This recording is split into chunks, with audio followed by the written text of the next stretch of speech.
waiting, I would love it if you guys put in the chat like who you are and how you might be able to connect. Because this is honestly, this is how I've met several of you was through different groups, and it was kind of connecting in these types of calls. So I think there might be some crossover opportunities for people. So I want to make sure that you guys have an opportunity to be able to connect beyond this call and me. Hey, Barbara. Hey, I'm just trying to get my video on. Okay. Okay. There you are. How are you? I'm good. How are you? I'm happy to Good. be here. Carol, I just saw the interview you did with Nikki. Wow, that's cool. It was cool. See, I enjoyed doing it, and yeah, that's my passion, helping people who have dementia and their caregivers, because that's a very difficult and stressful journey. Yes. and she has a great lead magnet that kind of helps. I've learned a lot of things from just reading some of the things that she's put together that it's like, oh, that's the difference. So she's got a lot of great tips too that worthwhile to check out. Yeah, what she's talking about is a chart that delineates the difference between dementia and normal aging. Hopefully there's a big difference. Well, sometimes it looks similar, like it says you forgot your keys, but you find them later, or you forgot your keys and you left them in the refrigerator, or putting things strange places. I know. Or So let's do email campaigns before that happens.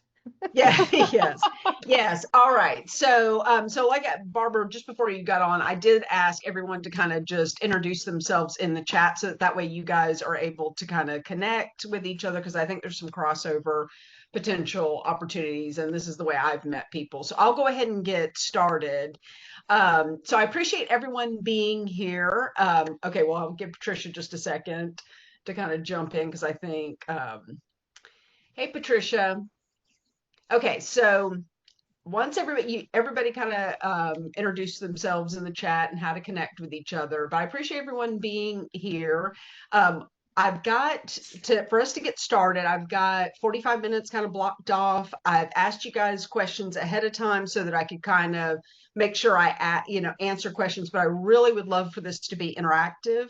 And because I think there's a lot of opportunity for you guys to learn from each other. There was a lot of, as I was gathering the questions, there was a lot of crossover similarities of things that people were asking. So I think you'll be able to relate to each other, even though you might be in slightly different industries. There was a lot of similarities and questions that about email marketing that were kind of the same. So we're going to kind of go through each of those sections. So now one thing I wanted to make sure to let you know, for each of you, when you signed up for the Q&A session, you have joined my email list. So you're part of the email community. And so I usually send tips out once or twice a week and occasionally some offers. And so hopefully if it all resonates, please feel free to hang out. If not, you're welcome to unsubscribe. No hard feelings. I won't hunt you down. All right, so some of the common themes that we're going to go over, and like I said, what I'll do is I'll answer the questions, and then we'll kind of talk through different things. And if there's anything that I end up missing, feel free to just unmute and let's ask the question so that we can kind of make this interactive, like I mentioned. So one of the very first things I want to ask, just to kind of warm us up, what do you think, drop in the chat, what do you think is the most common reason people don't start their email list?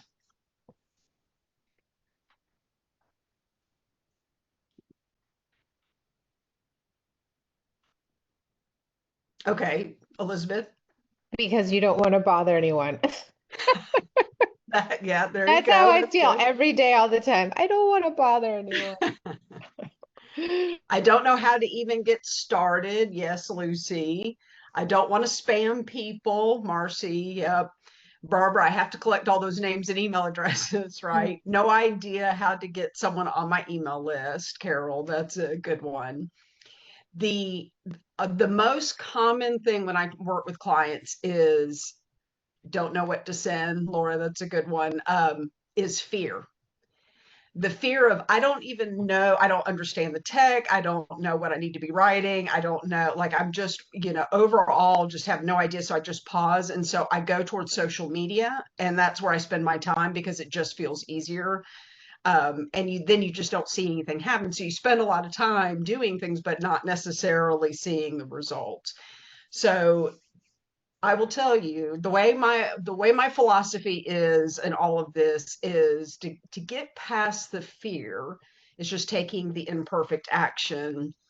And what I mean is really look at your email marketing like it's an experiment, like it's a test. I'll offer suggestions and give you an idea of some of the best practices and things I've seen clients do. But what you'll find is not all ideas are going to work for everybody's email list. And so you have to try different things to kind of see what's going to work best for your audience, what resonates the most for your audience. So I would say is just kind of look at it like, hold it loosely and give it a try, send things, see what seems to work.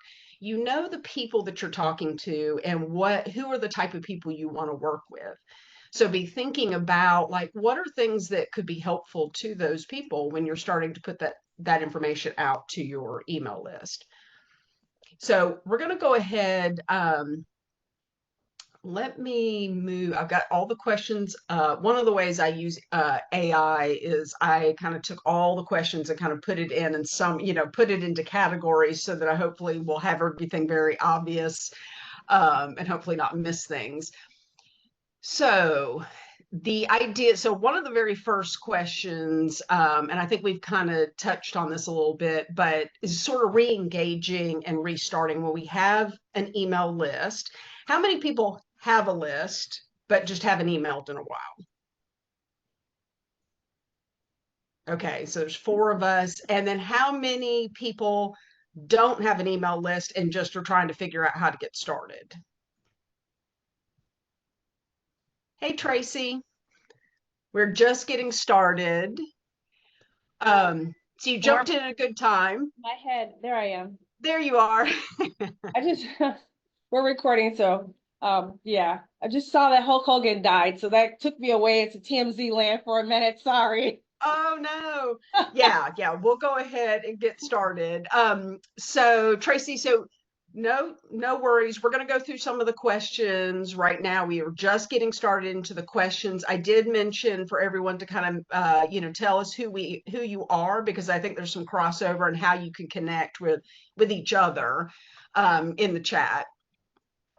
So we're kind of starting with the first set of questions. Some of the common things that you guys were asking, just kind of summarizing, was re-engagement and how to get restarted, welcome sequences and how to improve engagement, sending schedules and email strategy, just general email strategy, and then list building and lead magnets, like how to get the right audiences, and then some of the platforms and technical setup. So that was kind of the areas that a lot of people were asking about. And then there was some niche specific strategy that we'll kind of talk through a little bit. Lucy, did you have a question? I did, and I'm embarrassed to say, oh, no, I'm sorry. I saw my hands up. No, I did not. Sorry. Okay, all right. I guess so when I held my hand up, it it did it. Here. And then you'll be able to pop in and I just wanted to make sure before we got started. So you're just telling me hi. I'll take it. Okay. So we kind of talked about the idea of, talking about sort of the fear of kind of getting started when it's been a while. Now, depending on how that's kind of where we start, where there's a little bit of re-engagement and kind of if you have people on your list and you're needing to start starting back up with people, then one of the things that I recommend is doing a re-engagement email. And what that generally is just trying to remind people on what you do and how you can serve them. It doesn't necessarily need to be a very long email, but just to kind of remind them. So I don't know, I think Barbara, you had asked this question. Patricia had asked about this as well. And I think Tracy as well. Or no, you're starting over. You're decided you're going straight brand new. Got it. Okay. So Barbara, you had asked about that. Is there, like, how does that feel, the idea of doing a re-engagement email and just kind of starting with warming up your list? Are they past clients or are they people that you don't know? My list is mostly past and current clients. Okay. And that's actually part of the problem because I don't know how to keep up with updating it all the time to make sure that it's current. I probably haven't looked at my list in 6 or 8 months, and I've met a lot of people in those Okay. months. Okay. All right. So one thing that you can do, I still think you could do a re-engagement email and do something where you're putting out, like reminding people of your services, like the ways that you can help them. I love the idea. I love it. Yeah, and so it's like a brief introduction of, and you don't necessarily have to say, I know it's been 6 to 8 months since we've talked. You don't have to go to that, but you and I've met or we've worked together in the past. I just want to kind of pop back in, remind you using your own phrasing. I know that for your industry with attorneys, you're probably speaking more professionally. Pop in wouldn't be the way you would approach it, but the idea of kind of just doing something very brief about a little bit of an introduction of who you are and the things that you can do to help bring them value today. Like, what's the ways that you can serve them today? So And would this be like a MailChimp or a Constant Contact, or are you talking about regular email? I'm saying, oh, so that's a good question. So are you doing this in an email platform, email service provider, or are you doing this just on your business email, like through Office 365 Yeah, that's the question. Oh, okay. Oh, so I would recommend doing it through an email service provider Like MailChimp or Constant Contact? or Kit. Okay. Or ConvertKit. And the reason why I say ConvertKit, I realize MailChimp and Constant Contact have been out there for a little while. But the thing that I find a lot of times of why I kind of encourage people to consider Kit is because MailChimp, they don't use the automation. It's confusing. The customer journeys are confusing. The tagging process, the way you do some of the link triggers to tag people are confusing. So they don't do any of that stuff. And so for about the same price, you could do that in a more straightforward way with Kit versus Is that your MailChimp. own product or is that another vendor's product? Say that again. Is Kit your own product or No. It's another vendor. It used to be ConvertKit. They've just changed the name now to Kit. Okay. Oh, and Barbara, I just looked at my MailChimp thing because I was not getting messages, and there were 291 there. They didn't tell me about. So I'm working with my website designer to find out when they sent them and be I able don't to think they tell respond. you if you have messages. I think it's on us to go in and look. Yeah, Well, exactly. see, that's the because I well, didn't see, I didn't that's know the I needed thing. to. Yeah, I didn't know I needed to. Right. And see, with Kit, it will go into your regular business email address. So when you reply to my emails that I send from Kit, my regular monthly emails, it goes straight to me at Kathy@kathyfarrow.com in my Outlook Office 365 account. So I'm not having to go into Kit necessarily. If you reply, it comes straight into my business email address. And does it tally the number of people that read it and opened it and forwarded it and blocked it or whatever? Does it do all of that the same way? Yes, so not in my business email address, it does in the email service provider platform. So in Right. Kit, I will see open rates, I'll see how many people click, and I can see if they unsubscribe or if the emails bounce, that type of thing. Okay, thank you. Do they set it up on a Excel spreadsheet? As far as set what up? In Kit, when the stuff comes into Kit, how do they organize it? So all of that comes in, it basically is listed in broadcast. You talk about when people reply or when you send emails? Reply. It actually, you don't see any of the replies in Kit. It comes straight into your business email. So it comes into your email system the same way it does if somebody emailed you directly to your business email address. So if you reply to one of my emails, like if I sent you one, then if you reply to it, it just comes back, it just comes in, and now how I can tell it's from Kit is that it will have my subject line a lot of times that I put out for my email list. Does that make sense? Yeah, I thought maybe maybe Kit has a CRM part where all that goes into a spreadsheet. I think she's getting confused between what you put in and what you get out. Because you have to do an Excel, basically a CSV input into the platform. I'm going to show you how it looks in Kit. Would that be helpful? To see Probably. if that answers that question. Huh? Probably. Okay. So let me real quick share. And while I'm doing that, Patricia, did you have a question?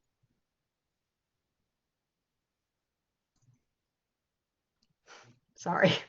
That's okay. I was just, so the re-engagement, are you sending that out to your whole list, or are you sending it out to just the people that have gone cold? So it depends on what you're trying to re-engage. So if it's normally I would do, if I'm like trying to target specifically the cold subscribers, then I would send them to just the cold subscribers.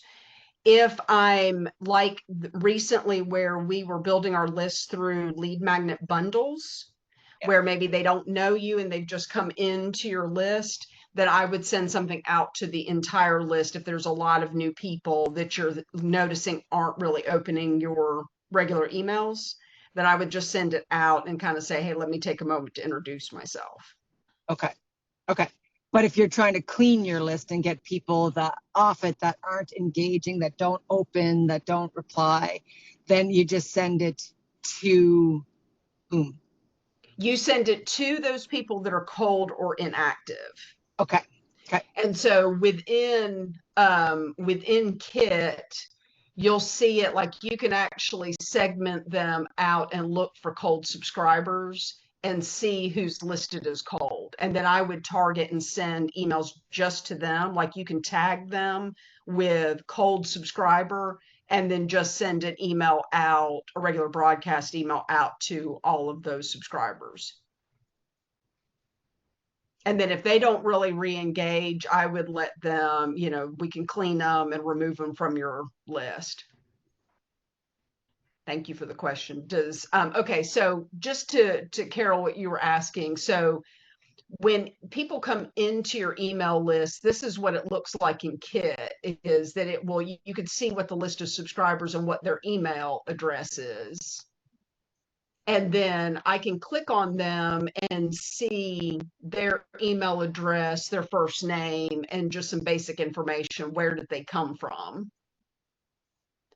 And then if they reply, now in this particular case, this is somebody that came in through a lead magnet bundle that I just did. They haven't opened any of my emails, so I can look at that and see. So they're considered cold because since they've joined my list, they have not done anything. So that's why all the blue is showing here, but it shows me this part as far as like what I've sent to them and whether they've opened or did anything with them. And then when they reply, I don't see them here. I see them in my actual email box. Does that make sense? Now I can export all of my subscribers and put that to a Excel sheet.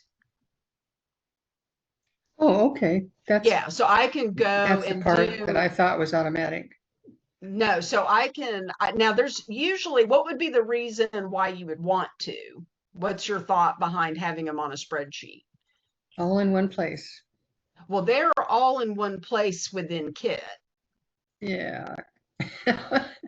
I would have column headings, maybe for different kinds of Oh, so you're prospects. looking at CRM then, Yeah. is what you're saying.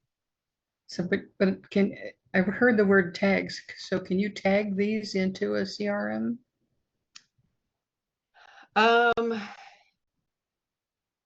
Yes, it depends on what CRM. So a lot of times it could be that you're like, if you're pulling in, so like, let's say I'm importing a list of subscribers into Kit. What I can do is I can list first name, email address, and then I can add a tag to bring them in. So this particular example, these people are tagged as a new subscriber and they opted in on my cold, for my AI prompt. So I have my tag is opt-in AI prompts, cold email scripts, and then a new subscriber. So they came in through a recommendation. So I know how they've come into my email list and they're tagged. So if I go, that means they're getting a very specific sequence, welcome sequence that is based off of this cold, like they're downloading either my PDF guide or my AI assistant that does re-engagement emails. Okay. So they'll get a very specific sequence from that part. And usually that's all. And that's why I say like the automations allow me to do where I could set up an automation, have them go through a process to get each step of the process. Yeah. That's what those tags are. Does that make sense? Yep. Thank you. Okay. Barbara. Is there an example? I'm not asking you to give away intellectual capital for free, but is there an example of a re-engagement email? Just because I'm hesitant as well, but if I could see one and realize that it doesn't sound like you're weak, or it doesn't sound like nobody loves you, or it doesn't sound like, just so I can feel like it comes from a point of strength and it's okay to do. Yeah. Yep. Yes, actually, I sort of prepared ahead of time. So let me, that's thankfully, I'm enough of a nerd that questions I start to think of all the little ways to do things. So I actually created one Oh, I for love you, it. Barb. So You did. so this would be an example of what you might be able to do. Can I take a screenshot of it? Yeah, I can send this to you. It is so cool. So basically, and here's why I was thinking, so here's where it's like, you could either just address it and say, it's been a while since I've been in your inbox, I just want to introduce myself. And I understand you have an audience that wants to be brief, to the point. They don't want a bunch of chit chat, in their emails. So this is kind of gives I took a little bit from your website of what you do and then said, okay, so this is kind of reintroducing yourself.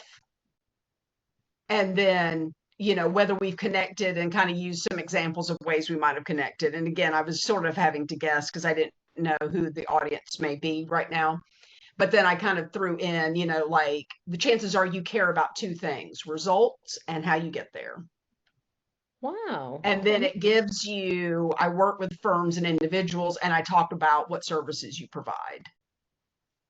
And then if this still sounds relevant, I love to know what's the biggest challenge in your business development right now. And that's your hand raiser question. So Laura, that's a good example of, we were talking about a question to end. That's a hand raiser question. What's your biggest challenge? So it gives them a chance they could reply, which helps your re-engagement. It helps that user be able to start to show up for your list and not end up in the spam folder. And then if this is not a right fit anymore, feel free to unsubscribe, if you believe, so that's kind of and this was just so sort insulting when they unsubscribe. Huh? It's so insulting when they unsubscribe. I know. And I sort of look at it like, well, as Nikki says, bless and release. I would rather people go on their merry way than to sit there and have me pay for more people that are not doing anything. I'd rather, so that's kind of the way I look at it, though I understand it's a lot of work. It's definitely to build your email list. It takes time. So it's not, you don't really want to lose those people and it's hard to see them go. But honestly, I would rather them go than just sit and never open my emails. Because here's the other side of the coin to that is if you're sending emails and they're not ever opening, that it impacts your email deliverability across the board with that platform. So if you're starting to, send emails and let's say to Gmail, then it's like, well, Barbara Kaplan's emails, they're obviously not very valuable because no one's really opening them. And then they just start automatically sending things to the junk folder. So that's kind of the other reason of why you don't, why it's okay for them to unsubscribe. Yeah, Marcy, it's hard not to take it personally, Yeah, I'd but I like try to to just- remember, that I don't, it's that when I unsubscribe, it's not that I don't like the person, I just get too many emails, right? We're all women here. If men would not say that. So that's an example of how you could do it without necessarily, feeling like you're like begging them, please stay on my list, or, why won't you open my emails? Or it's been forever, like you don't have to do it as a shame thing, just kind of get started again. And to be honest with you, let's think about the volume of emails all of our audiences get. Frankly, we probably just don't even realize we don't have time. We don't even realize that, oh, it's been a while since I've seen emails from this person.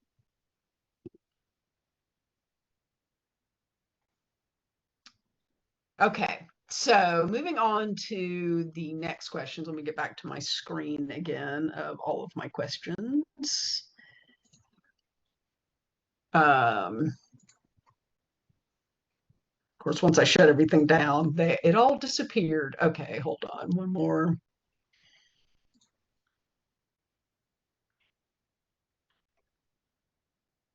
Okay, thank you for that little pause.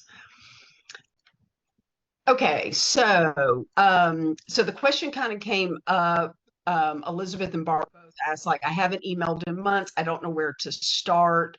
How did that feel, Elizabeth, in doing that kind of approach? Because I would even say that would be a good approach for your list as well, is to take an approach of sort of reminding them of the ways that you can help them. Like for you, as you're starting to pivot a little bit, that email or that communication that you've been sort of thinking about trying to pivot into a new way you're doing business, that's a lot of times when people need to re-engage. Is our businesses are evolving as we learn more from the beginning to where we are today.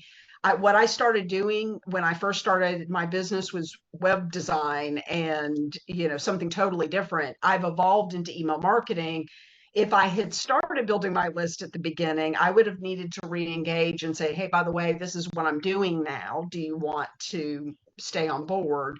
So that's, kind of giving here's where I am now. These are the changes that are happening. And this is how I can serve you today, is a good way to restart that conversation. I have a question. Were you asking us? Yeah. Okay. In terms of, because I haven't emailed anyone for a while, and now I have, like you said, I have some big news. The question is, because people are used to me intermittently, rarely emailing, but I actually have a lot of information to share. And so the question is, do I suddenly tell people the 5 things I'd like to tell them, or I give a short email with a short summary of the 5 things, or do I just tell one of the 5 things and then hope they'll be interested in the next 4 things? Yeah, if you got a backlog of things, Yeah, I would definitely break it up and do it into smaller pieces. So the idea that everybody's kind of busy, the important part is your subject line, kind of helping them understand, why should I care now? Okay. Is this relevant for me now? And then inside, sticking to talking to one person, thinking about the one person you want to share the news with, thinking from those terms. And then what's the one primary point? And then you can always tease at the bottom, that, you know, I'll tomorrow or next week, I'll tell you the rest of the story or something like that to kind of keep it as a continuation of conversation to where it's something they're looking forward to. So you can kind of tease it. And you being a writer, you could probably come up with a fun way to kind of tease it into the next time around for them to be looking out for the next email.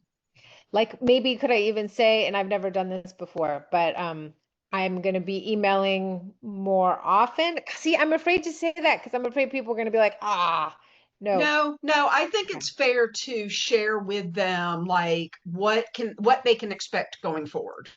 You know, Okay. so going forward, this is how you'll start to hear from me. Going forward. Once a Okay. week, twice a month, you know, so generally, and this question came up, so I'll just go ahead. This is a good opportunity to segue into that question about how often should I email my list? Mhm. One of the things that you can consider, if your email list is under 100 people, then I wouldn't do a ton a week. Like I would do either once a week, you know, twice a month, but be consistent about how often you're showing up. So not doing it where it's once a month and then 3 months down the road you do another one. It's too random. Like whatever feels the most comfortable to get started, and then just kind of stick with that cadence. So if it's once a month is the most comfortable you feel right now, and your list is under 100, then I think it's safe to say, then just say once a month on Thursday, you know, every third Thursday, I'll be sending, you know, some information. Or once a week on Tuesdays, you can expect to receive, you know, information, and maybe even give a little bit of what the type of things that you may be talking about. But I think laying that groundwork, it's not a bad thing to kind of prepare them on what to expect. That's great advice. Thank you for that. You're welcome. Well, and to Patricia, to your question or your comment, you know, saying more regular, you know, you could, but I think people, because of the volume of emails, I think you know, if you can at least give a general idea, even if you fall a little bit less than that, then at least they know to expect that they may be getting more. Like now, once you get over 100 subscribers, you kind of want to do it maybe twice a week. You know, do something where you increase your cadence or change it to where it's, you know, at least if you've been twice a month, do once a week, you know, flip that a little bit, but help them sort of know what to expect. But as you know, being one of my clients, I say always test it, because I think we've learned, like, you know, to give you a good example, you know, I've had people advise me to do different things, you know, as I work with different coaches and consultants. And one of the things that, you know, I was being advised was, why are you sending, like I send one email on Tuesday at 8:30, and then I send a follow-up email to people that aren't opening on Thursday with a different subject line, different preview text. And I had people kind of give me advice to do the opposite. They're like, well, why would you do that? Just send a couple of more emails in the week. And I tested that for a few times, and I realized I didn't see the data to support doing that approach, that the way I'm suggesting kept, you know, have my open rates higher, more into that 60% range than when I was doing just one and then changing the topic halfway through. So, you know, sometimes you test and figure out, sometimes it will work. Other times, maybe somebody else's list that worked for, but it doesn't work for yours. Does anyone have any questions to that point? And I see, Marcy, you're saying, I don't think you would agree that a man would say that. I could tell you a story about my husband. Yeah, Dan seemed like a really nice guy. Okay, let's see. All right, so kind of moving into the next question. Laura had a question about that one of her biggest email challenges was getting people to engage with her emails. And in particular, so she kind of talks about that she has over 100 subscribers on her list, and she's getting a good solid open rate of 55 to 60%. So to give you an idea of what your average open rate is typically, and I know each of you are kind of in different industries, The typical open rate that's considered good is anything around 30 or 40% is considered good. So when you start getting above 50%, that's kind of getting into above average to excellent to see those types of open rates. If you're seeing below 25%, then that means your list is probably unengaged and you need to start to re-engage that audience when you start to see those numbers start to drop. Or it could be that your email security settings are not set up and things are just dropping to the spam folder. So that would be the other area I'd investigate if you're noticing really low open rates and you've been consistently seeing emailing your list. Then the next part, okay, so let me see real quick. So Tracy's asking, is the bounce rate the same as an open rate? No. Good question. The bounce rate means that for some reason, somebody else is like on that email system. So for you, you probably are emailing direct businesses. Is that true, Tracy? I do blogs, so I don't have an email list. I'm way behind everybody. Okay, well, we'll get you set up. Yeah, I think I'm talking about my website because I just went on there and I'm like, my bounce rate's really high, but I don't have. Oh, okay. So for your website, that's usually the point of what page they drop from. Okay. So if I'm going on your website and I'm looking at different pages, when you see a bounce rate, that usually is related to I went to your services page and then that's where I clicked off your website and went somewhere else. So that's the page where they stopped scrolling through. If they went from like home page to services page and then they stopped and got what they needed. Okay. So that's what it means on your website. For your email system, bounce rates are different. That usually is related to the email service provider. So for businesses, sometimes you send an email and for whatever reason it gets blocked on their end. It could be their email box is full, or there's for some reason the security settings are telling them like, oh, we don't know if we can trust it, and they've just stopped the email. Okay, thank you.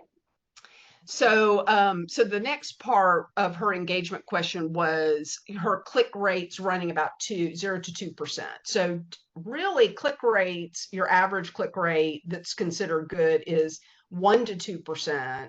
When you start getting beyond that 3 to 5%, then you're kind of going above average. What factors into your click rate? So click rates are usually related to like what action you're having someone take. So if it's for a offer that you're doing to your list, if you have multiple call to actions or the next step they should take, then you're probably getting decision fatigue and people are just not taking action at all because they're like, I don't know, do I go do this? Do I book a call? Do I go check out her blog? Do I check out her podcast? I don't know what the next step is. It could be that the wording is not compelling. Like I'm selling something and I'm telling you about it, but I don't really see what the value is to me, so I don't think to click. Or it could be the phrasing of what you're putting in those on that link. So since I have a little bit of a preview and you were so kind to send me some things ahead of time, what I saw in your case is you're sending your newsletter, you have such great information. There's so much content that when you have them checking out other sources, then there might have been too many links where you were starting to have people like they're getting all this great information and then they're like, oh, wait, I've got everything I need. Thank you. And they're not taking the next step. So what my recommendation to you is to go through and maybe pick one next step, one call to action. And because of your list size, look at sending a smaller email later in the week that's just helping them say, hey, if you got, great value from this context, whatever the topic was, check out my podcast or blog and give them those, maybe options right there to go do more with just a very small, short email. Did that make sense? Yes, that sounds good. Well, I'll do that for next week. Test it and see how it works. Okay, for my new people, We'll try to, we've got 5 minutes. Let's see if I can cram in. You guys had such great questions. Okay, finding people. So Lucy, the question that you had was how do you get started with email marketing when you don't have a website? So you can actually do that. That's the beauty of email service providers, is they'll provide landing pages that can act as a mini website. So since you're, and I don't know what what do you call like the breakaway? Are they a brokerage or firm? Like, how does that? I was trying to think of how to reference them. They're a franchise. Okay. And I have an advisor page that I can link things to. All right. Right. Perfect. Thank you. So because you're able to link things from your page, then what you could do is you can actually link them to your landing page. Okay. So Kit, and again, I'm going to suggest Kit, and I realize I am, I use Kit, so that's why I do that a lot. But I promise you, this is why I started to lean into Kit, is because I would talk to so many people that was using other platforms that were spending the money and doing nothing with it just because it was so overwhelming. And so that's kind of what led me to Kit, because it was just straightforward and it was easier to kind of get started when you're trying to start. So let's just use Kit. It has landing pages where it can act as a web page that you can link out to, and you can attach it to your lead magnet. So I think in your case, you had already built a checklist, a freebie to get started, where somebody would come to your list with your freebie. And then you had welcome emails that you had built already kind of in place. All of that, you could actually start talking about the platform. You could actually start with Kit's free newsletter plan that lets you build up to 10,000 subscribers and have the landing page and one welcome sequence automation. And you could build where you could bring them in with that landing page, link it from your breakaway page, your advisors page, take them to the landing page, have them sign up there. It will go into Kit, and then you would be able to have them go through that welcome sequence that you've built to the final step. And I know you've probably built 3 to 5 emails for the welcome emails, to take that next step with you to book a call, whatever the next obvious step is. You could do all of that for free within Kit's newsletter plan. So that could be a good way for you to get started, since you already have a lot of that legwork. Okay, thank you. I'll be getting in touch. Okay. All right. So Tracy and Carol, both of you guys were asking questions like, how do I just get started? So, and Elizabeth, all 3 of you guys were asking about like, how do I build my list and get the right people on my list? So a few ways to do that is starting with the very first step of your freebie. So that could be a private podcast. It could be a video series, like if you want to do some quick video, like training, something like that, a PDF checklist, something very simple that might be enticing to your right audience. So whoever that might be, then you could think about who your ideal audience is and what could be helpful for them to have a quick win. Like, what's something simple that would help them take a next step to work, with the goal being that they work with you? So Tracy, for you, if you had, if you were wanting them to come in for, you do bookkeeping, right? Yes. Yeah. So if there was a checklist of things like how they know it's the right time to hire a bookkeeper in your business. Ooh, I like that. Like maybe it's the 5 steps to know that this is the time for me to hire a bookkeeper. Like I need to stop doing the Excel spreadsheet. I need to hire Tracy. Right. Give them those 5 steps and a quick checklist. That could be what they sign up to get onto your email list. And then you can create a simple, 3 to 5 emails with the goal of here's, like you talk about one topic. So the first email might be an introduction to who you are and how you help people.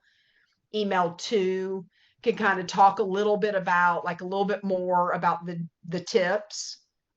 And then you could do email 3, keep it very simple. Do email 3, like if you want to talk, like here's a way to like set up a free, assessment, bookkeeper assessment or something where it helps them know, like, this is how you get in touch with me and let's chat.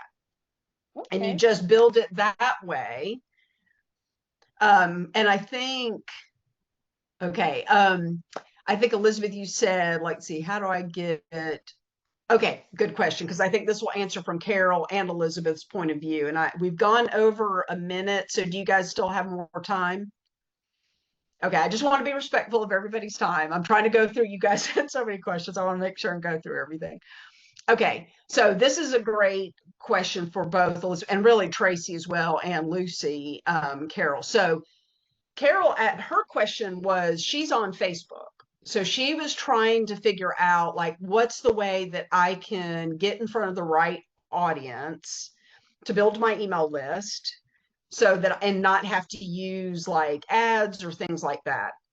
And so the example I can give you an example would be, I've had people come on my list. I joined very early on when I was kind of leaning into email marketing. I was joining Amy Porterfield's Facebook group. She did a little boot camp. Her boot camp was about how do you start building your email list. I also know that Amy Porterfield is big about using Kit. Now she's since moved to HubSpot, but at the time she was really big about Kit. So I decided to join her boot camp because I knew that not only would I gain value and learning from Amy and some extra tips, but I knew all the right people I would want to work with would be in that group because they're learning how to build their email list. And so I joined in her Facebook group and I just started looking for the people that were asking questions about Kit.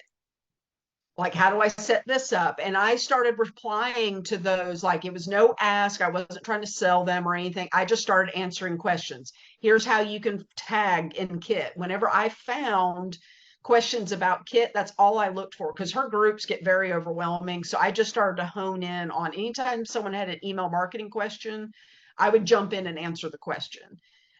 And so and as I was doing that, I actually met 2 people from that group that once they were like, oh my gosh, this was great advice. Is there a way that you and I can connect? And so I connected with them on social. We connected through LinkedIn. And then as time went on, I was like, hey, by the way, I have something, I've got this free thing if you're interested. And they ended up ultimately on my email list. So I joined groups that I saw where there were like-minded people that I knew might need email marketing services. So that was one way through Facebook groups. So Carol, you could look at doing it that way. The other way that I really got my biggest jump was doing a podcast, which is why, Carol, I had recommended that with a Sales Maven, because that is actually how I started initially. Was Nikki offered for people in her Sales Maven group to be on her podcast. And I was like, perfect. Nikki, I know her because it was terrifying to me, the idea of jumping on a podcast. I was like, I had my microphone and then I did nothing for the next 6 months. I just had the fancy microphone and I didn't do anything else. But I knew one day I was going to be on a podcast. I just didn't know when I would do it. And then the opportunity came up with Nikki. And so I just jumped on it. And the first podcast episode was horrible. I had her cut several times. It was like, Bob, could you cut that? Kathy, could you start again? Let's edit that part. But I offered my free guide at the end. And that's how I ultimately started building my email list. Was once that podcast was released, people listened to the podcast and they started joining my email list. And that's actually how I started building my email list. So I would recommend, go ahead. When you were talking about Facebook and answering a question that someone posted, you used the word tag. Did you tag that person in some way? And what is Yes. that mean? So what I did was basically doing @ and that person's name. Okay, so they can find your answer easier than trying to scroll through everything that everybody said that day. Yes. Yes. So I basically, so when somebody asked a question, I did an @ sign and was like, hey, Carol, here's what I would recommend you do. And then I didn't really try to do anything else. I was just answering questions. And then I just like spent 30 minutes going in and answering questions, and that's how I connected. That's a good idea. Most of the groups that I'm on are very private. They do not allow solicitation, but maybe I can tag. Yeah. And I didn't solicit anybody. I just answered questions. I Right, just did it exactly. totally for free and just answered whatever questions popped up.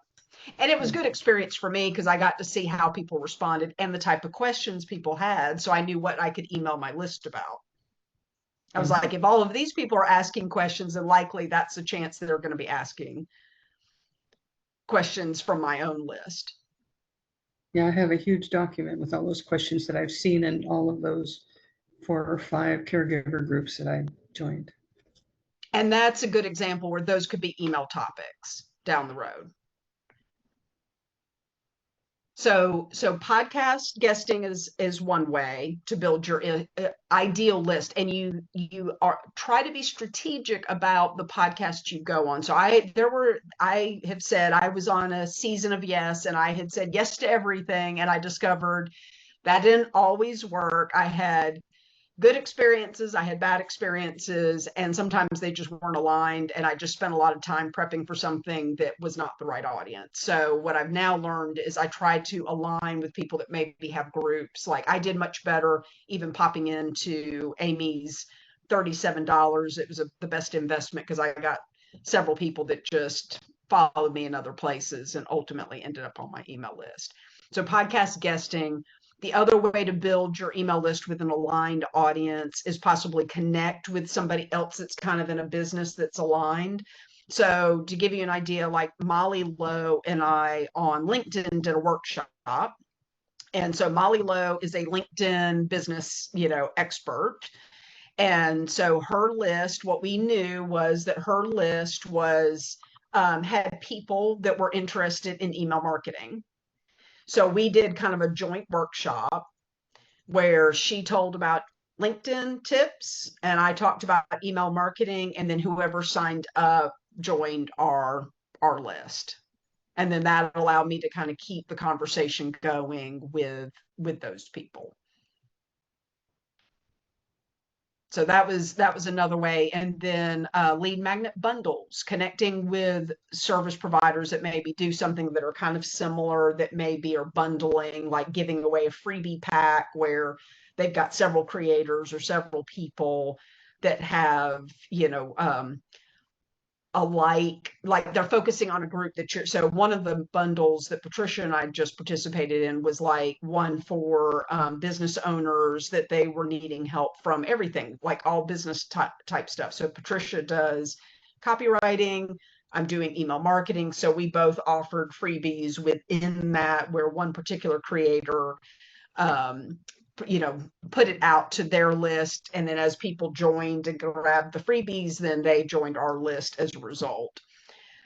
So Marcy asked, how do you find the opportunity to participate in the bundle? And that's a good question. What I tried to find is see if I could find, like in this particular case, I found it through a business strategist that had joined a bundle previously. So a lot of times if you look up freebie bundles, Google it, you may find their old pages where they've had freebie bundles. So think about your ideal audience and see, like if it's small business owners, look for lead magnet bundles or freebie bundles.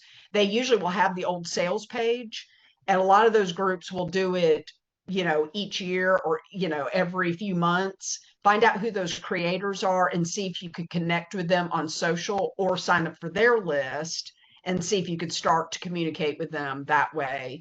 And then they will usually put a call out for creators to join the bundle, and they'll have an application process where you tell about what your bundle is, what your freebie is, and they'll decide whether it's aligned for their audience. and tell you whether or not you're accepted to the bundle. And then they'll pretty much, basically go in front of their email audience, which is kind of how you get in front of somebody else's audience. And then you can, then they'll a lot of times kind of give you the pieces, the collateral, like the social media pieces and things like that, to promote it to your list. And then your obligation is usually you have to promote it to your list at least once during the freebie bundle period. Does that make sense? Okay, let me see.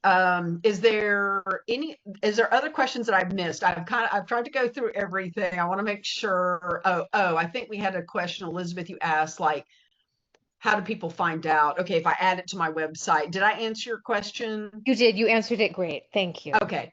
Yeah. So are I there think this has been great, and I have to leave because I have at 12 o'clock, but okay. thank you. Well, Carol, you're welcome.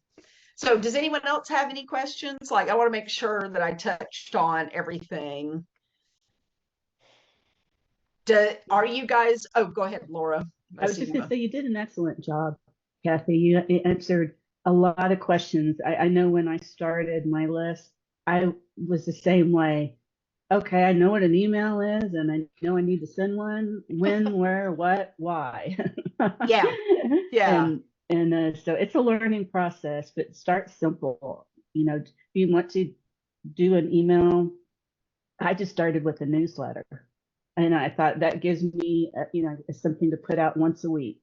But just whatever you decide, be consistent, because that's what people are looking for. They want to be able to trust you that you'll have another whatever you want to put out. Some people call them memos, like Monday memo. I personally, Kathy and I had this conversation. I feel like I get so many emails on Monday, so I chose mine to go out on Wednesday. But the consistency is the key.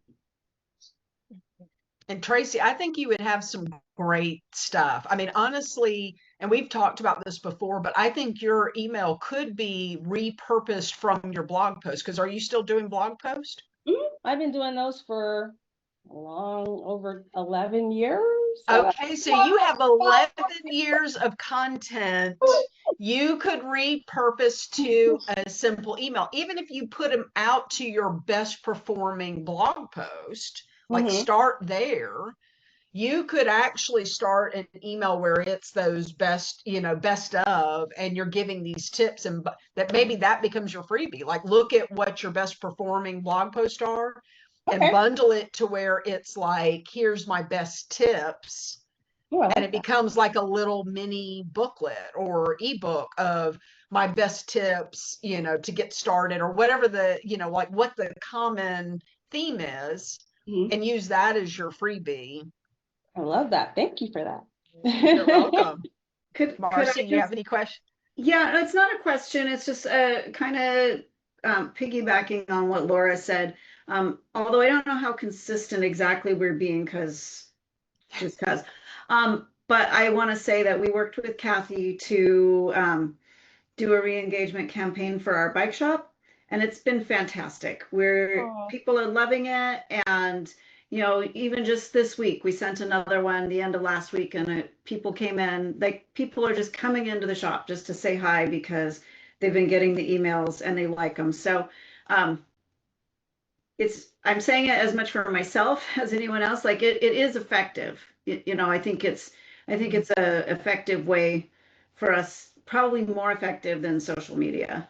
Like, you don't control the algorithm. You don't know who Facebook or LinkedIn decides to show your post to today.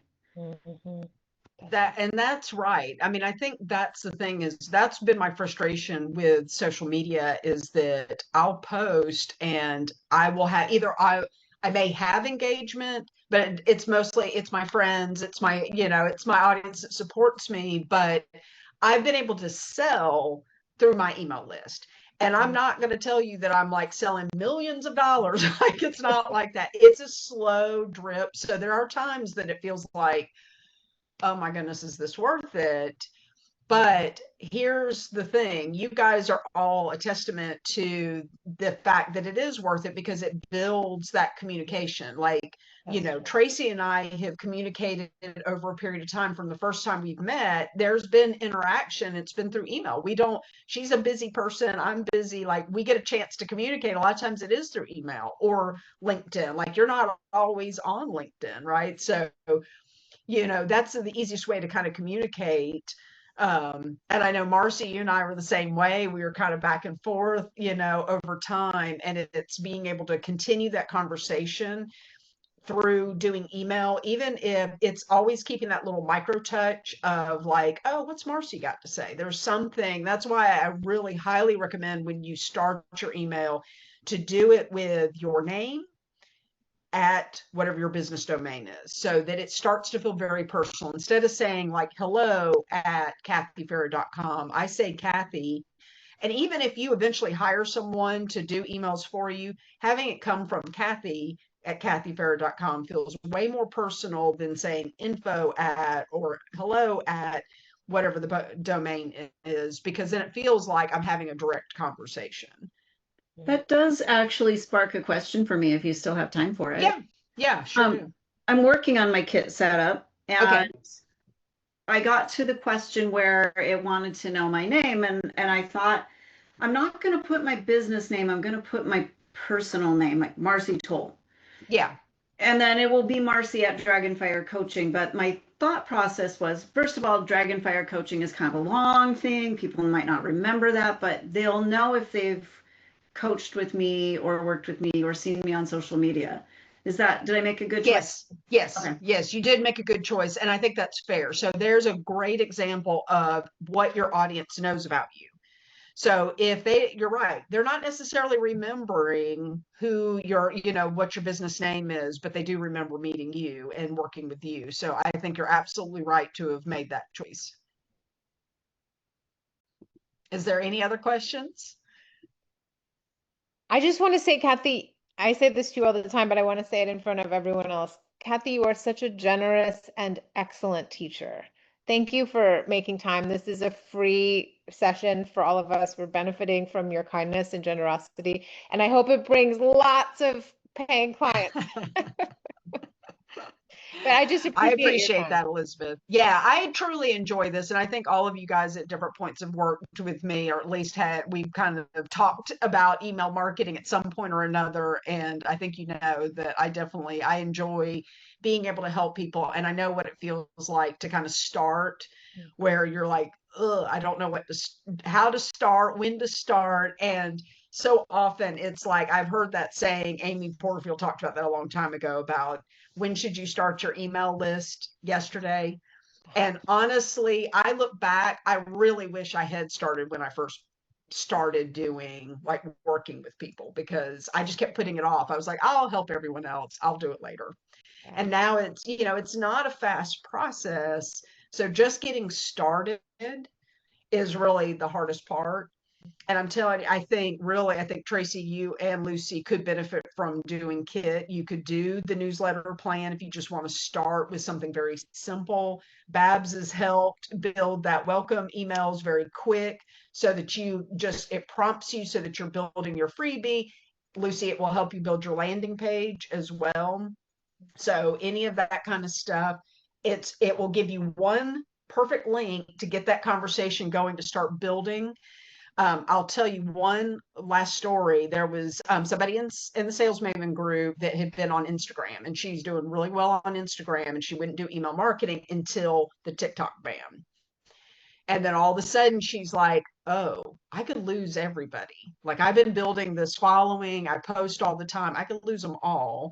She built her email system. She finally was like, okay, I'll do it. She built her email list, and she was like, she did her welcome sequence. It was book a call was the end result. And she got like 5 bookings as soon as they came right in from Instagram, and she was able to keep that conversation going. And so then I ended up getting a response from her like, oh my gosh, they did. And they never booked on Instagram, and I was posting all the time. So I think that's like the biggest thing. You know, I don't post nearly as often as she did on Instagram, and I certainly don't do well on Instagram. So it's I'm not sure anyone would go, okay, I want to work with her for my Instagram post. But But yeah, I know that I can shine with an email. And for those of you guys that write and have content, you could repurpose very easily. Just keep it simple. Is there any other questions? Okay, well, I appreciate everybody staying a little bit extra. I hope it sounds like this was beneficial. I'm excited. I thought this went really well. So I appreciate everyone taking the time. This was new for me, so I'm glad this all worked out. Thank you for giving me some questions ahead of time that helped kind of move things along, so that I could answer everybody's questions. So thank you. Thank you for Thank you, your time, Kathy. Kathy. You're welcome. Bye. Have a great day. You too. Bye. Okay, bye. The